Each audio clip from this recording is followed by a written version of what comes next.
সন্মানীয় আমাৰ সাংবাদিক বন্ধুসকল, আমাৰ সদৌ অসম গ্ৰাম্য ব্যৱসায় সংস্থাই প্ৰত্যেক বছৰৰ দৰে এইবাৰো কান্দৰা গাঁও পঞ্চায়তত বিশ্ব পৰিৱেশ দিৱস উদযাপন কৰিছে। বিশ্ব পৰিৱেশ দিৱস উদযাপন কৰাৰ এটাই লক্ষ্য, যেহেতু আমাৰ বিশ্ব স্বাস্থ্য সংস্থাই 1972 চনত 5 জুন তাৰিখটো থিৰাং কৰিছিলে বিশ্ব পৰিৱেশ দিৱস পালন কৰিবলৈ।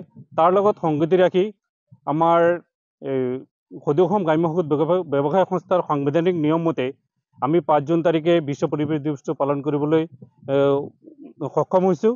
বিশ্ব পৰিৱেশ দিৱস পালন কৰাৰ এটাই উদ্দেশ্য, যিটো আমাৰ বিশ্ব স্বাস্থ্যসন্মত আৰু সুৰক্ষা কৰাৰ কাৰণে বা গছপুলি ৰোপণ কৰাৰ কাৰণে, ৰোপণ কৰাৰ পিছত আমাৰ যিখিনি অক্সিজেন উদ্ভৱ হয়, এই অক্সিজেনখিনি যাতে মানুহ গ্ৰহণ কৰিব পাৰে।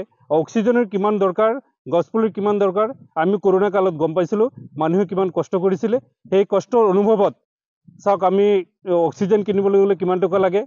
সেই পৃথিৱীৰ এই ভাৰসাম্যতা ৰক্ষা কৰাৰ কাৰণে আমাৰ এই সংস্থাটোৱে বিশ্ব পৰিৱেশ দিৱসটো পালন কৰাৰ কাৰণে উদ্যত হৈছে। এই বুলি আজিৰ বক্তব্য ইমানতে সামৰণি মাৰিলোঁ।